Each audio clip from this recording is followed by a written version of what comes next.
Hey folks, it's Nate. Thanks for joining me at the art table again today. Most artists are obsessed with their craft, thinking about it constantly and drawing strange connections between disparate points of data to arrive at new conclusions. I am no exception to this rule. A long-term study of the art of storytelling has led me to an interesting conclusion. There is more to the strange distortions that have been felt through American culture than just a loss of skill or a growth of a particular ideology. In some ways, this was not a huge revelation to me. While there are real signs that ideology has taken over vast swaths of the people who produce most of America's modern stories, that cannot explain things on its own. Sure, overpowering ideology creates blinders that get in the way of storytelling. It hampers the development of key storytelling skills and distorts the sense of truth and beauty that all the best art relies on. Ideology is a very limited thing. In and of itself, it creates a framework for viewing the world, and if that framework is detached from what makes a good story, then it becomes an issue.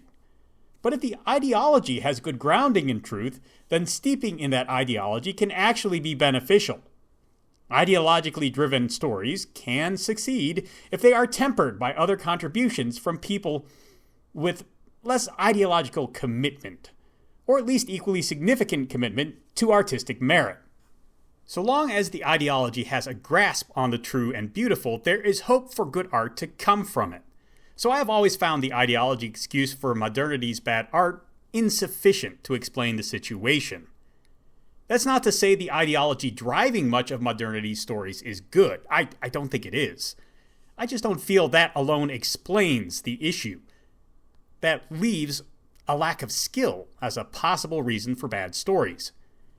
It's harder to pinpoint what exactly could cause an artistic community's skill to slip away, and thus harder to tell whether it has happened at all. Many once great creators like Ridley Scott or James Cameron have produced films that fall far short of their best efforts in the recent years. Is that because they have aged, as we all must? Is some other factor at work? Or could it be the aforementioned ideology? It's hard to tell in an objective, testable way. The creation of art is not a scientific process, nor are the intricacies of creating it as measured and precise as science demands. I have only my own intuition and a handful of data points to work from. However, over the last few months, I've started to wonder if there might be a third explanation I've overlooked. What if modern storytellers are just too insular? Indulge me in a brief digression. One of the greatest English language authors to ever live was a Regency-era British woman named Jane Austen. All 6 of her novels were about the lives of minor, upper-class British women juggling their social standing, family obligation, and personal ambitions. They are wonderful studies of character and human nature. Like all art, they grasp very true ideas and present them to the audience in fascinating ways.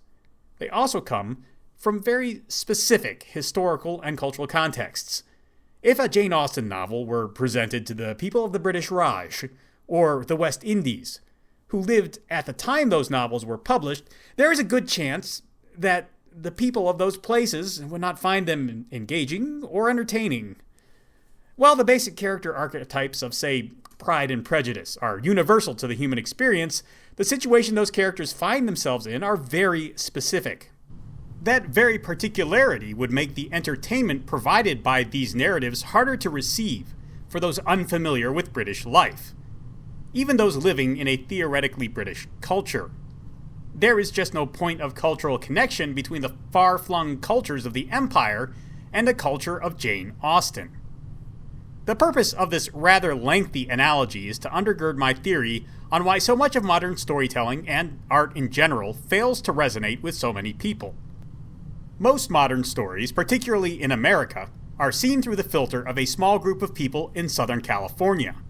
Yes, publishing houses are mostly headquartered in New York, but few Americans read stories anymore, sadly enough. So for the purpose of a broad discussion, publishers are irrelevant. The rest of America's modern storytellers are in Hollywood and the gaming industry. Even if these industries are not headquartered in SoCal, the people who write for them come out of schools of thought and schools of education that are exclusively focused on the Hollywood frame of mind. The reason SoCal is important here is that it has a very unusual culture compared to the rest of America. It is demographically diverse, urban, childless, full of people who have spent a large chunk of their lives in higher education, and share an extremely permissive attitude to sex. This culture is foreign to the rest of the nation. Perhaps more foreign to the majority of Americans than British Regency culture would have been to the Indian and Caribbean cultures they ruled over. The people of SoCal create stories steeped in their own insular values and seem shocked when the rest of the world find these stories inaccessible to them. They are much like the oft-depicted, out-of-touch British visitor to some far-flung imperial holding who doesn't understand why everyone looks different, speaks oddly, and eats with their hands. I have come to this conclusion lately specifically based on events around the gaming industry. For the sake of being thorough, some examples. The game Black Myth Wukong was criticized for lacking quote-unquote representation for Black and Latino characters, even though the game is based in Chinese myth. This demonstrates that the resident of Imperial SoCal cannot conceive of any culture being represented that doesn't have the ethnic makeup of the world right outside their window. The point of the game was to represent ancient China, not modern California, so the American storyteller was scandalized. In the game Dragon Age: The Veilguard, there's an entire storyline about a character's pronouns. This is a bit of linguistic drudgery born of too much useless college education, the kind of thing so detached from reality only the ultra-wealthy in the entertainment and tech sectors really pay attention to it. The game's audience found it tedious and stupid, yet Imperial SoCal cannot understand why no one cares about it. The game Dustborn features entire mechanics built around shaming and verbally abusing other people to defeat them in quote-unquote combat, using the social standards of South California's empire. The results range from sad to unbearably cringe-inducing. The game flopped horribly, yet the creators insist the basic system is both interesting and narratively insightful.